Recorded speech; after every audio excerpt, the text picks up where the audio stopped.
وعجزت عن نعته أوهام الفاسقين. I'm recording you also.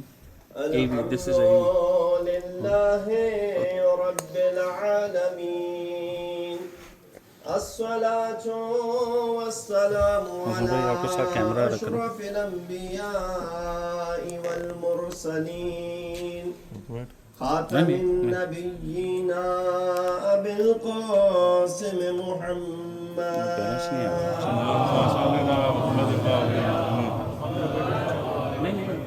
وأهل بيته الطيبين الطاهرين المعصومين الذين ذهب الله عنهم الرجس وطهرهم تطهيرا.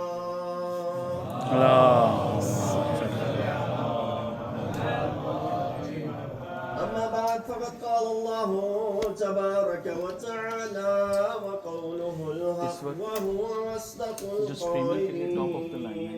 بسم الله الرحمن الرحيم. وكلا نقص عليك من أنباء الرسل ما نثبت به فؤادك وجاءك في هذه الحق وموعظة وذكرى للمؤمنين. صدق الله العلي العظيم. بڑی زبردست بنا.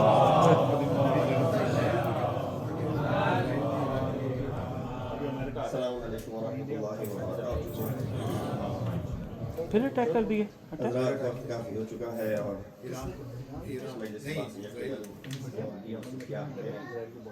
اور ان ایام شام کی مجالس میں لہذا آپ کو بہت ہی مختصر رکھتے ہوئے اس آیت کی تلاوت کا شرف حاصل کیا اور سورہ ہود کی آیت نمبر 120 ہے. یقیناً یہ ایام اعضاء جن میں ہم ان مجالس کا انعقاد کرتے ہیں یہ جہاں ادائے فریضہ ہیں ہمارے لیے، اب کرنا ہے تو ابھی کر لیں. اس کے ساتھ ساتھ یہ ہمارے لیے باعث تطہیر بھی ہے کہ انسان جب ان مجالس میں شریک ہو تو وہ اس کے لیے طہارت کا باعث بنے. اور یہاں مراد طہارت ظاہری نہیں ہے، یقیناً طہارت باطنی ہے. انسان زندگی کے مختلف مراحل سے گزر کر اچھائی اور برائی کو مد نظر رکھتے ہوئے، سچ اور جھوٹ کے درمیان حق اور باطل کو دیکھتے ہوئے پرکھتے ہوئے دامن کو بچاتا ہے جس حد تک ممکن ہو. لیکن اس کے باوجود بعض اوقات ایسے مواقع اس کے سامنے آتے ہیں کہ جس میں دامن بچانا مشکل ہو جاتا ہے. لہذا ان مواقعوں کے لیے خداوند متعال نے ایک دروازہ ہمارے لیے باز رکھا ہے، اور ان دروازوں میں سے ایک دروازہ یہی مجالس اعضاء ہے کہ جب انسان ان میں شرکت کرتا ہے خلوص کے ساتھ اور اپنے عرائض پیش کرتا ہے، چاہے وہ ذاکر ہو، چاہے وہ منقبت خواہ ہو، مرثیہ گو ہو، یا سامع مجلس ہو، مقصد یہ ہے کہ وہ اپنے نفس کی تطہیر کر سکے، اپنے آپ کو پاک و پاکیزہ بنا سکے. اور یقیناً یہی انسان کی زندگی کا بھی مقصد ہونا چاہیے. لہٰذا ہم جو بھی شخص بارگاہ ایزدی میں پیش کرے وہ اللہ جانتا ہے کہ اس کی مقبولیت کتنی ہے. ایک شخص امیر المؤمنین امام المتقین علی بن ابی طالب علیہ السلام کے حرم میں آتا ہے اور اشعار پڑھتا ہے. شم میسازم برایت یا امیر المؤمنین قد ان گلدستہا یا امیر المؤمنین. اب شعر جو لوگ اشعار سے واقف ہیں، ہمارے بھائی موجود ہیں ان کے سامنے، کہ شعر کہنا کوئی آسان نہیں ہے، شعر گوئی کوئی آسان چیز نہیں.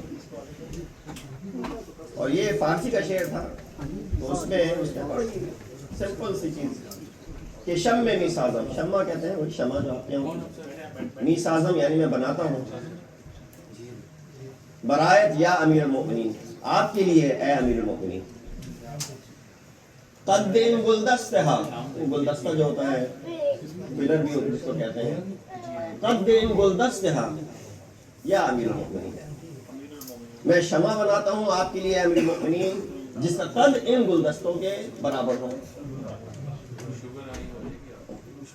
ویسے معنوی لحاظ سے یہاں پہ بانی بھی، لیکن بہت ہی بیسک سا شعر، یعنی اس نے اپنے خلوص کا اظہار کیا، جتنا اس کے پاس تھا اس میں جو ہے وہ دیا.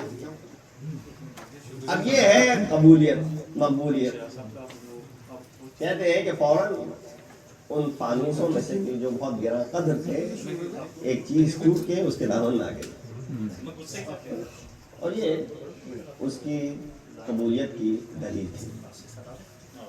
تو لہٰذا ہم اور آپ اپنے آرائش پیش کرتے ہیں. ایک شاعر زبردست وہاں موجود تھے، انہوں نے کہا کہ مولا آپ کی دین ہے. انہوں نے اگلے دن بہترین قصیدہ امام کی شان میں پڑھا، ایسا کہ جو ہر لحاظ سے بہترین تھا، شاعری قافیہ ہر لحاظ سے زبردست، مگر کوئی چیز آ کے نہیں گری. تو یہاں پتا چلا کہ صرف اور صرف یہ نہیں کہ انسان جو آرائش پیش کر رہا ہے وہ کس طرح سے ہے، اگر اس کے اندر خلوص شامل ہے تو یقیناً ڈیفیکٹڈ مایوب چیز بھی مولا کی بارگاہ میں مقبول ہو جائے گی. لہذا ہم اور آپ اس مجلس میں آتے ہیں طہارت کی خاطر، تطہیر کی خاطر، اور یہ مقصد عزا بھی ہے. اسی لیے اس آیت کا انتخاب کیا، سورہ ہود کی 120. کُلًا نَقُصُّ عَلَيْكَ مِنْ أَنْبَاءِ الرُّسُلِ مَا نُثَبِّتُ بِهِ فُؤَادَكَ. کہ اے رسول، ہم نے آپ کے سامنے تمام انبیاء کے تذکرے کیے. کیوں؟ مَا نُثَبِّتُ بِهِ فُؤَادَكَ، تاکہ آپ کے دل کو ثابت قدمی حاصل ہو سکے، ثبات حاصل ہو سکے. steadfastness بچوں کے لیے انگلش میں، so that your heart is steadfast. وَجَاءَكَ فِي هَذِهِ الْحَقُّ، اور ان قصوں میں آپ کے لیے حق ہے، یقیناً یہ حق کے اوپر بیس ہے. وَمَوْعِظَةٌ، اور ان کے اندر آپ کے لیے وعظ ہے، موعظہ ہے. وَذِكْرَى لِلْمُؤْمِنِينَ، اور یہ مؤمنین کے لیے نصیحت کا باعث ہے. ایڈمونیشن، ذکر، ایڈمونیشن یا نصیحت، لفظ ذکر سے نکلا ہے. اور یقیناً ہم اور آپ یہاں پہ ذکر حسین کے لیے جمع ہوئے ہیں. ایک مقصد اس عزا کا یہی آیت ہے کہ آپ کیوں مجلس برپا کر رہے ہیں. مجلس کے برپا کرنے کا ایک مقصد سورہ ہود کی 120ویں آیت. کیوں؟ اللہ یہ کہہ رہا ہے کہ ہم نے تمہیں پرانے انبیاء کے قصے سنائے، ان قصوں کو سن کے تمہارے دل کو ثبات قدمی ملی، اور ان قصوں کے اندر تمہارے لیے حق گوئی ہے، اور ان قصوں کے ساتھ ساتھ تمہارے لیے موعظہ بھی ہے اور نصیحت بھی ہے. ہم کیوں اہل بیت کا ذکر کر رہے ہیں؟ ہم کیوں بار بار تذکرہ اہل بیت کرتے ہیں؟ کیوں ہماری مجالس میں صرف اور صرف ذکر اہل بیت ہی ہے؟ ایک عالم نے کہا تھا کسی اور کے ذکر کرنے کی ضرورت ہی نہیں، تو بس یہی کافی ہے. کسی اور کی نوبت ہی نہیں آتی کہ ہم جو ہے وہ علی سے گزریں اور کسی اور تک پہنچیں. علی کا ذکر ہی اتنا ہے، اور ہم اس لیے بھی علی کا ذکر کر رہے ہیں چونکہ رسول نے ڈائریکٹ کمانڈ کیا ہے، ہمیں حکم دیا ہے علی کا ذکر کرنے کو.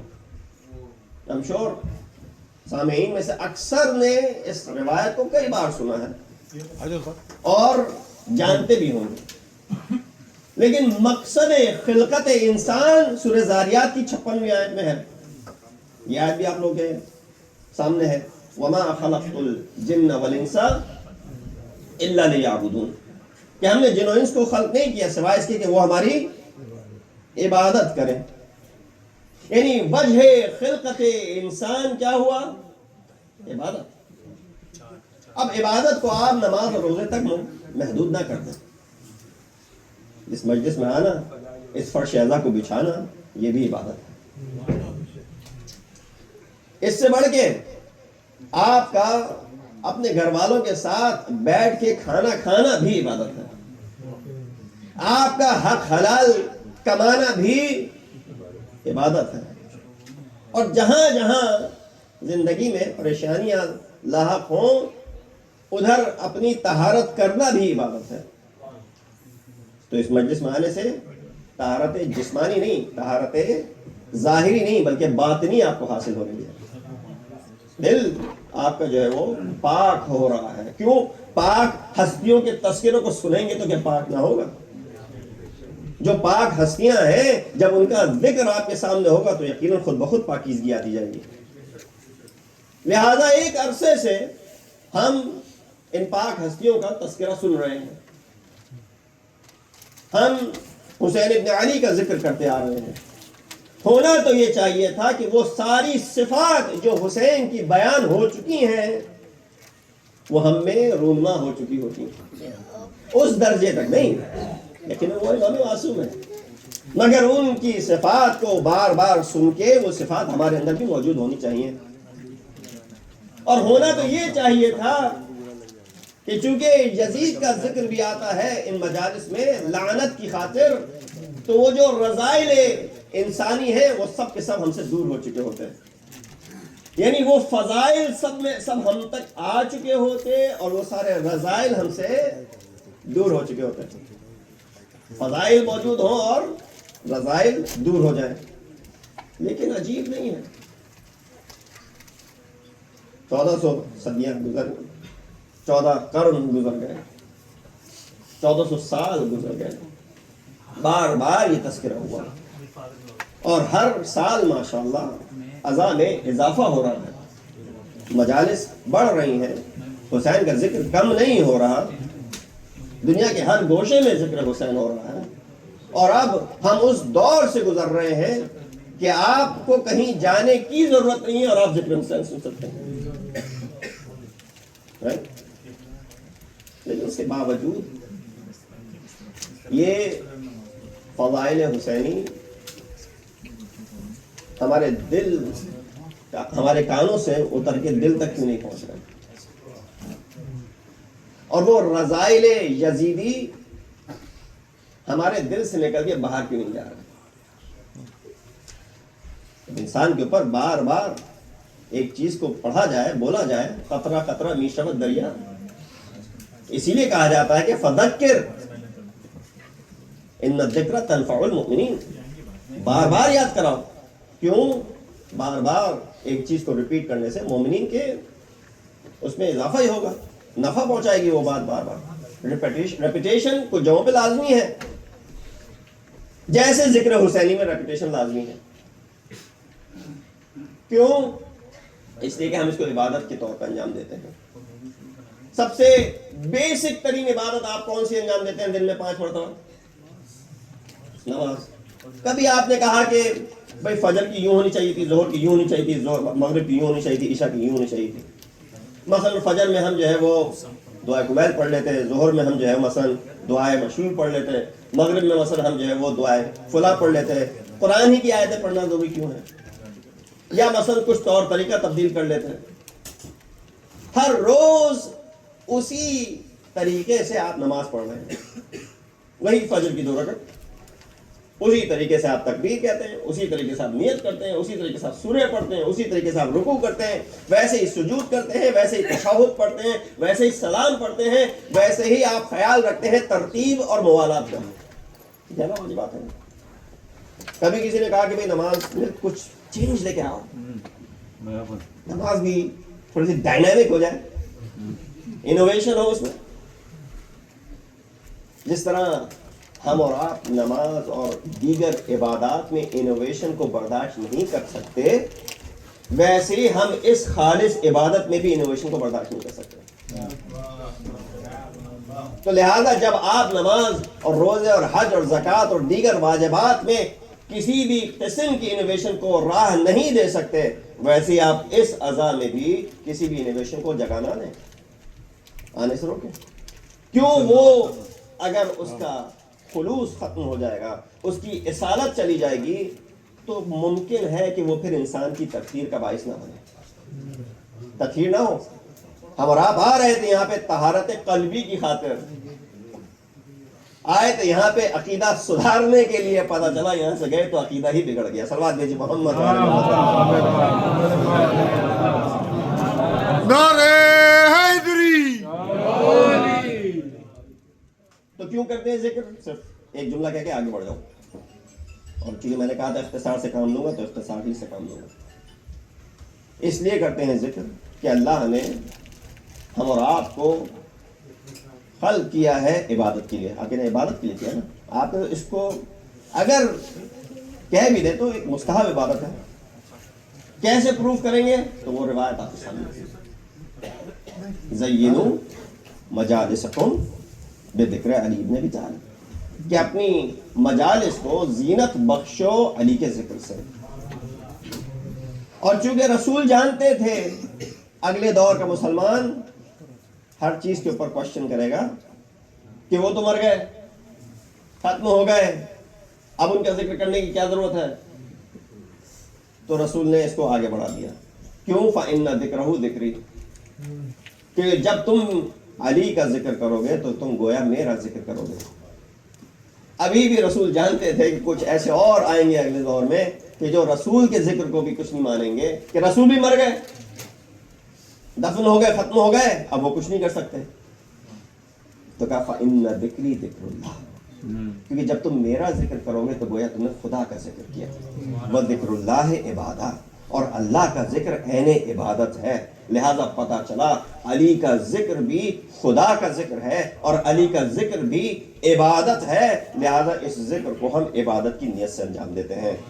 اور انسان کی وجہ خلقت سورہ زاریات میں بیان کر دی کہ ما خلقت الجن والانس الا لیعبدون, انسان کو خلق نہیں کیا, جنوں کو خلق نہیں کیا سوائے اس کے کہ وہ اللہ کی عبادت کریں. تو گویا ہم اور آپ یہاں پہ بیٹھ کے یہ ایکسٹرا کریکولر عبادت جو انجام دے رہے ہیں, یقیناً یہ اور عبادتوں سے بھی بڑھ کے ہے. صلوات بھیجیے محمد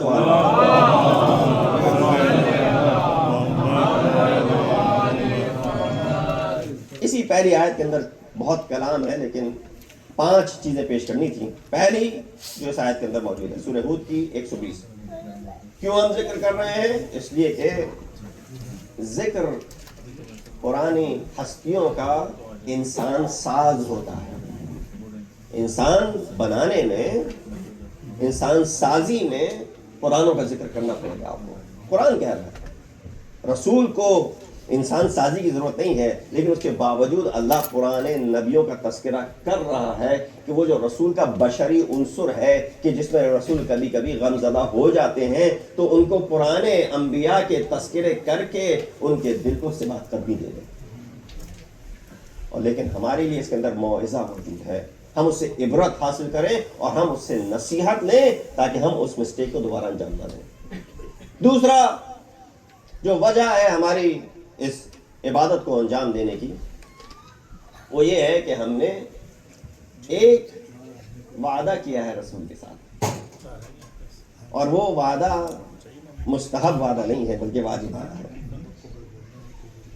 رسول نے وعدہ لے لیا, ہم اور آپ نے اور ہمارے آباء و اجداد نے اس وعدے کو قبول کر لیا تھا, اور اب اس کی ادائیگی کا وقت ہے. چونکہ اس کی ادائیگی واجب ہے تو لہٰذا ہم ان مجالس کو برپا کرتے ہیں. آپ سب کے ذہن میں ہے سورہ شورا کی آیت نمبر 23, قل لا اسألكم علیہ اجرا الا المودۃ فی القربى. ہم ذکر اہل بیت اس لیے کرتے ہیں کہ تاکہ ہم اجر رسالت ادا کر سکیں. یہ یہاں پہ جمع ہونا یہ دلیل ہے اجر رسالت کے ادائیگی کی۔ تیسرا مقصد جو ہم اور آپ یہ ذکر کرتے ہیں وہ اس لیے کہ اللہ نے کچھ ہستیوں کو اور کچھ چیزوں کو اپنی یاد کے ساتھ ملا دیا اور ان کو اپنی آیات میں شمار کر دیا۔ اسی لیے سورہ حج کی وہ آیت کہتی ہے ذالک ومن یعظم شعائر اللہ فإنها من تقوی القلوب، کہ یقیناً جو اللہ کی نشانیاں ہیں ان کی تعظیم کرو۔ تعظیم کیسے ہوتی ہے ہر شخص جانتا ہے۔ تعظیم ایک امر داخلی ہے، ورنہ تو ہر کوئی تعظیم کرنے کو تیار ہو جائے گا۔ یعنی جھوٹی تعظیم تو کوئی بھی کر سکتا ہے، کھڑے ہو جائے سامنے تعظیم کے لیے کھڑے ہو گئے آپ، لیکن دل میں آپ کے جو وہ کوئی عزت نہیں ہے اس کے لیے۔ تعظیم کا تعلق دل سے ہے۔ تو اگر آپ، بہت سارے لوگ ہیں کہ جو آج اہل بیت سے محبت کا تقاضا کرتے ہیں لیکن ان کے اندر وہ تعظیم نہیں ہے کہ جو آپ کے دلوں میں پائی جاتی ہے۔ اسی لیے کہا وَذَلِكَ وَمَن يُعَظِّمْ شَعَائِرَ اللَّهِ فَإِنَّهَا مِن تَقْوَى الْقُلُوبِ، چونکہ اللہ نے بہت ساری چیزوں کو اپنی شعائر میں شمار کیا ہے۔ شعائر حسینی بھی شعائر اللہ ہیں، لہذا ان کی تعظیم آپ کے اوپر فرض ہے۔ تو یہ ہو گئی تیسری چیز جس کی وجہ سے ہم اور آپ یہ ذکر کرتے ہیں۔ چوتھا ریزن سورہ نساء کی آیت نمبر 148 ہے کہ جس میں خداوند متعال نے ایک عام حکم دیا ہے کہ ظالم کے کرتوت کو ایکسپوز کرنے میں کوئی حرج نہیں ہے۔ مظلوم کے ساتھ کھڑے ہونے میں تمہیں نصیحت کی گئی ہے اور ظالم کے خلاف بولنے کے لیے تمہیں اکسایا گیا۔ لا يحب اللہ الجہر بالسوء من القول، اللہ کو پسند نہیں کہ تم اوپنلی کسی کی برائی کرو۔ الا من ظلم، سوائے اس کے، اللہ جو آ گیا یہاں پہ اس نے استثناء کر دیا کہ جس کے اوپر ظلم کیا جائے یا وہ جو ظالم ہے جو ظلم کر رہا ہے اس کے بارے میں بولو کھل کے اور بے دھڑک بولو تاکہ سب کو پتا چل سکے ظالم کون ہے۔ اور قرآن اس آیت میں آخر میں قرآن یہ ہوا کہ ان اللہ، کہ یقیناً اللہ سبحانہ وتعالیٰ سمیع علیم، سمیع بھی ہے اور علیم بھی ہے۔ اور آخری چیز، پانچواں مقصد اس عزا کی برپا کرنے کا، اور وہ یہ ہے جو خود سید الشہداء نے جس کی خاطر قیام کیا تھا۔ یہ آپ کی مجالس ایک تو صرف آپ فارمیلٹی سمجھ کے انجام دیں۔ ان مجالس کو جیسے میں بار بار یہ جملہ کہہ چکا کہ تطہیر قلب کے لیے استعمال کریں، طہارت باطنی کے لیے اس کو استعمال کریں۔ جس مقصد کے لیے سید الشہداء کھڑے ہوئے سورہ آل عمران کی آیت نمبر 110 ہے، آپ نے تھوڑا سا جس میں بتا دیا کہ وَلْتَكُنْ مِنْكُمْ أُمَّةٌ يَدْعُونَ إِلَى الْخَيْرِ تَأْمُرُونَ بِالْمَعْرُوفِ وَتَنْهَوْنَ عَنِ الْمُنكَرِ، بلکہ 110 میں یہ ہے وَكُنْتُمْ خَيْرَ أُمَّةٍ أُخْرِجَتْ لِلنَّاسِ تَأْمُرُونَ بِالْمَعْرُوفِ وَتَنْهَوْنَ عَنِ الْمُنكَرِ وَتُؤْمِنُونَ بِاللَّهِ، کہ کیوں نہ ہو تمہارے درمیان ایک ایسی امت کہ جو امر بالمعروف کرے، نہی عن المنکر کرے اور ایمان لے آئے خداوند متعال کے اوپر۔ بس یہ 5 مقاصد ہیں، مجلس صرف انہی 5 مقاصد ہیں۔ ہمیں یہی حاصل کرنا ہے، یہی مقصد ہے ہماری عزا کا کہ اس سے ہم امر بالمعروف کو پہچان سکیں اور ہم نہی عن المنکر کو پہچان سکیں، اور اگر ہماری زندگیوں میں کہیں کہیں نہیں موجود ہے تو اس درد سے اٹھ کے نہ جائیں جب تک توبہ نہ کر لیں۔ کیوں؟ یہ مجالس آپ کو پہلے ہی انسان ساز کر رہی ہیں، انسان بنا رہی ہیں، آپ کے دلوں کو موم کر رہی ہیں، آپ کے دلوں کو پگھلا رہی ہیں۔ جب دل پگھل جاتا ہے تو آمادگی ہوتی ہے کسی بھی چیز کو ایکسپٹ کرنے کی۔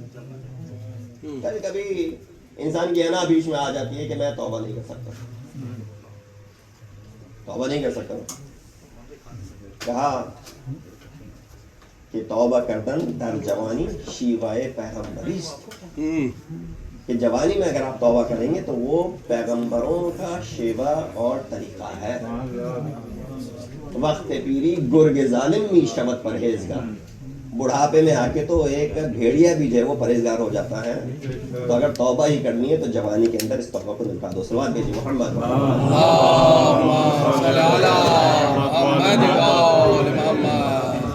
یقیناً ہم اور آپ معصوم نہیں اور گناہوں کا مطلب گناہ انجام دیتے ہیں, گناہ ہم سے سرزد ہوتے ہیں, لیکن یہ نہ ہو کہ انسان کی آنکھ بند ہو جائے اس دنیا سے اور وہ گناہوں سے توبہ اور تلافی نہ کر سکے. اور اچھے کام جہاں انجام دیتے ہیں وہاں کبھی کبھی برے کام بھی سرزد ہو جاتے ہیں, لیکن جہاں جہاں اچھے کاموں کا پلڑا بھاری رہے گا تو یقیناً شفاعت کا ہم حقدار ہو سکیں گے. لہٰذا ایسا نہ ہو کہ برائیوں کا پلڑا بھاری ہو جائے. بڑی مشکل سے اس شعر کو میں نے حفظ کیا ہے, یاد کرنے کی کوشش کی ہے کہ صلوات بھیج محمد والے محمد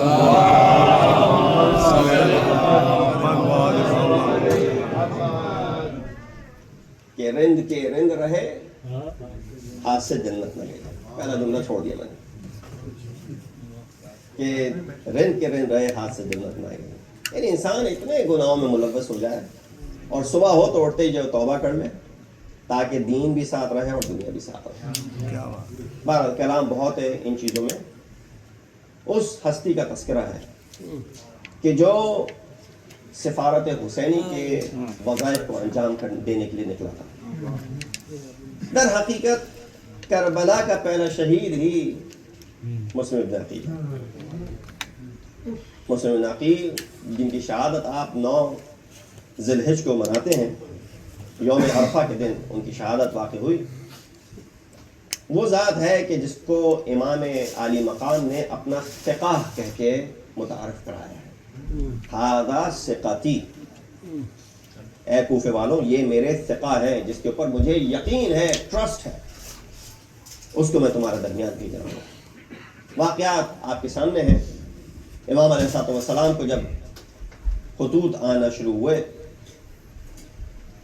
رسمی طور پہ نہیں, تو امام علیہ السلام نے اس وقت چھان بین کے لیے اپنے نمائندے مسلم ابن عقیل کو کوفے کی جانب روانہ کیا.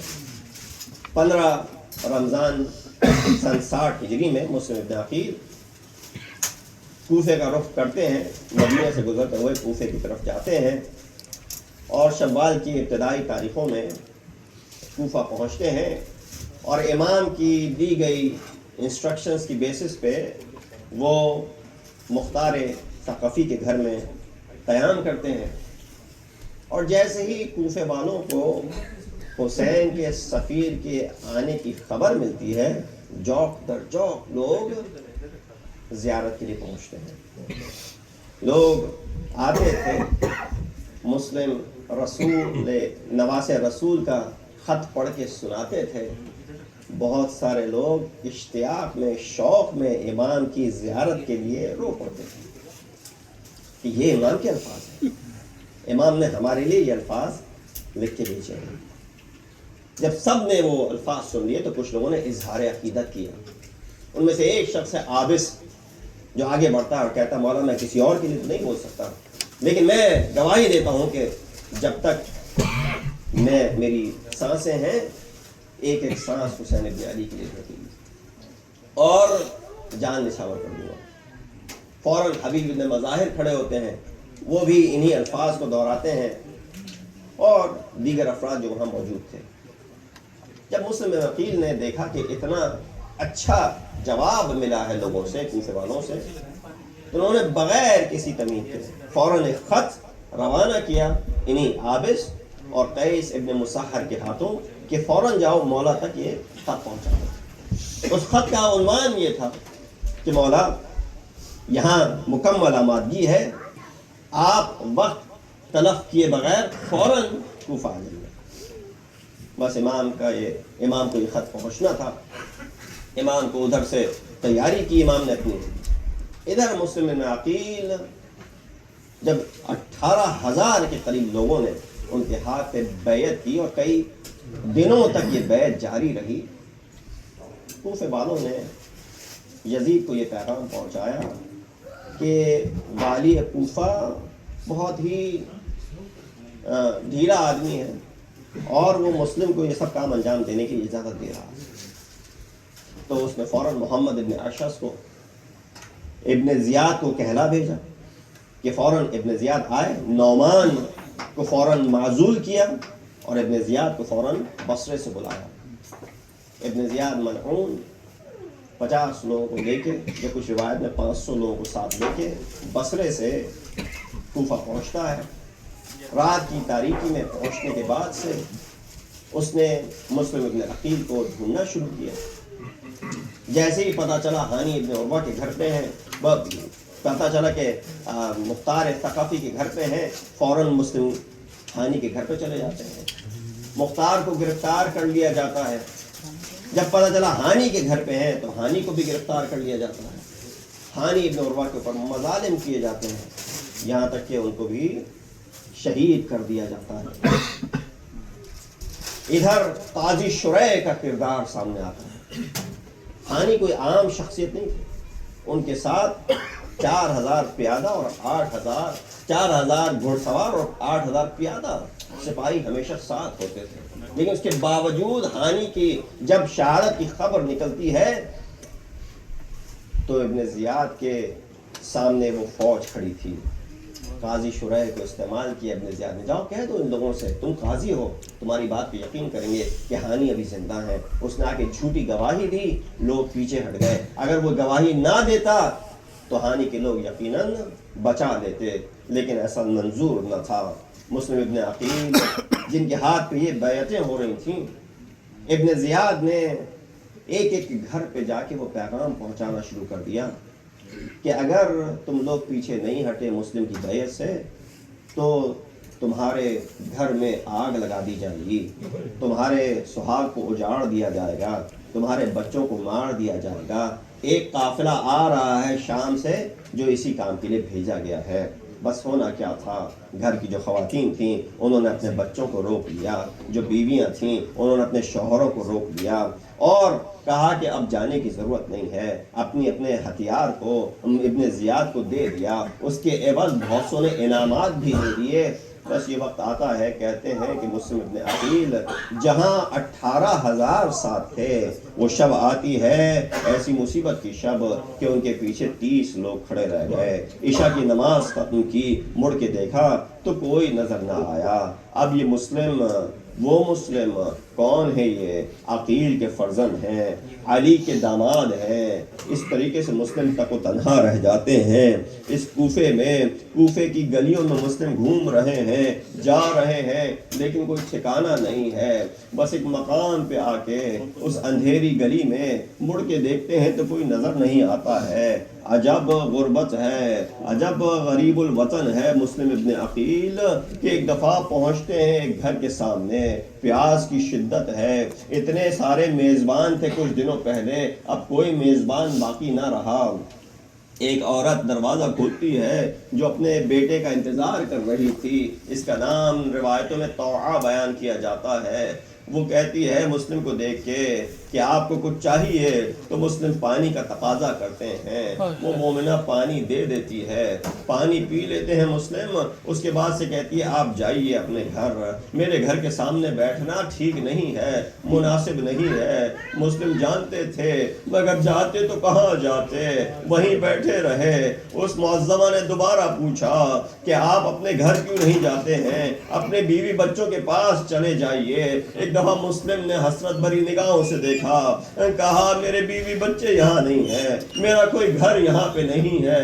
ارے میں مسلم ابن عقیل سفیر حسینی ہوں، بس طوعہ کا یہ سننا تھا، حسین کا نام سننا تھا. دل میں محبت اہل بیت اٹھی. کہا آپ مسلم ہیں، آئیے میں آپ کی کیا خدمت کر سکتی ہوں. مسلم نے کہا زیادہ زحمت نہیں، بس اس ایک شب کی زحمت دینی ہے. کوئی جگہ نہیں ہے جہاں سر چھپا سکوں. اب جب غربت کا عالم ہے، مسلم آتے ہیں گھر میں، وہ ان کی خدمت کرتی ہے، ان کو کھانا دیتی ہے، لیکن اس پریشانی کے عالم میں سفیر حسینی کے ہاتھ سے کچھ کھایا نہیں جاتا، بس شب عبادت میں گزاری۔ توعہ کا فرزند آتا ہے، دیکھتا ہے کہ گھر میں کوئی اور بھی شخص موجود ہے، جب پتہ چلا مسلم ہے تو فوراً جا کے اس نے ابن زیاد کو خبر دے دی۔ ابھی صبح کا سورج طلوع نہ ہوا تھا، نماز صبح کا وقت تھا، توعہ نے پانی لا کے دیا مسلم کو تاکہ وضو کر لے، نماز پڑھ لے۔ ابھی نماز سے فارغ نہ ہوئے تھے کہ کیا ٹاپوں کی آواز آتی ہے کہ کچھ لوگ باہر موجود ہیں، گھر کو محاصرہ کر لیا ہے۔ مسلم چاہتے ہیں کہ اس معظمہ نے میرا خیال رکھا، اس کے گھر کو کوئی نقصان نہ پہنچے۔ مسلم باہر آتے ہیں اور اپنی بہادری کے جوہر دکھاتے ہیں۔ کس طریقے سے بعض روایات میں 40 لوگوں کو واصل جہنم کیا، کچھ روایات میں 121 کو واصل جہنم کیا۔ لڑتے رہے، اس حد تک جنگ کی کہ محمد ابن اشعث جو حاکم بن کے آیا تھا، اس نے ابن زیاد کو لکھا اور نفری بھیجو، ہم سے یہ شخص ہمارے قابو میں نہیں آتا ہے۔ ابن زیاد کہتا ہے میں نے تمہیں ایک شخص کو گرفتار کرنے بھیجا تھا، وہ تمہارے قابو میں نہیں آتا ہے۔ کہا تو کیا سمجھتا تھا کہ تو نے کسی سبزی فروش کو بھیجا ہے؟ ارے تو نے مسلم کو بھیجا ہے، مسلم ابن عقیل، وہ جو کہ زرغام ہے، وہ سیف اللہ ہے، وہ شیر لاد ہے۔ اس طریقے سے مسلم نے مزید جنگ کی، انہوں نے کوشش کی کہ مسلم کو دھوکہ دے کے امن کا پیغام دیں۔ مسلم جانتے تھے کہ کوئی امان نہیں ہے، جنگ کرتے رہے۔ عجب تماش بین تھے یہ کوفے والے، چھتوں سے پتھر برسانا شروع کر دیے، آگ پھینکنا شروع کر دی۔ مسلم یا شدید زخم کی حالت میں ہتھیار رکھ دیتے ہیں، تلوار نیام میں رکھ لی، گرفتار کر کے لے جایا گیا۔ عجب مصیبت ہے، اب مسلم کے ذہن میں بس ایک ہی فکر ہے کہ میں نے مولا کو خط لکھ کے بلایا ہے، کسی طرح پیغام پہنچ جائے۔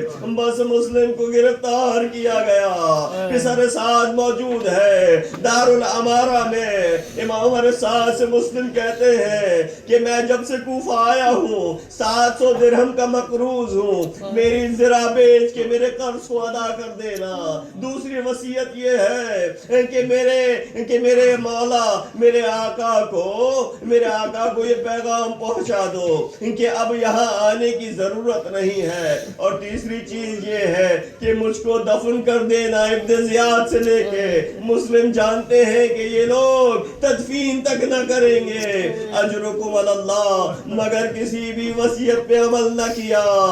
مسلم کو ایک دفعہ لے جایا گیا بالائے دار الامارہ، سر کو تن سے جدا کیا، تن سے جدا کر کے جسم کو زمین پہ پھینک دیا اونچائی سے۔ ارے کوئی ہڈی بچی نہ ہوگی جو ٹوٹی نہ ہو مسلم کی۔ وہ وقت آتا ہے مسلم چھت سے زمین پہ گرے جیسے حسین زی سے زمین پہ گرے۔ مسلم کے جسد کو گھمایا گیا شہر کوفہ میں، جس طریقے سے زین العابدین کو بیڑیاں پہنا کے گھمایا گیا۔ اجرکم اللہ، خدا کسی غم میں نہ رلائے۔ بس وہ وقت آتا ہے امام علی مقام جب ایک مقام پہ پہنچے، وہاں پہ امام نے قیام کیا۔ ایک دفعہ امام کو ایک طریقے سے خبر ہوئی، غیب سے خبر ہوئی کہ اب مسلم شہید کر دیے گئے ہیں۔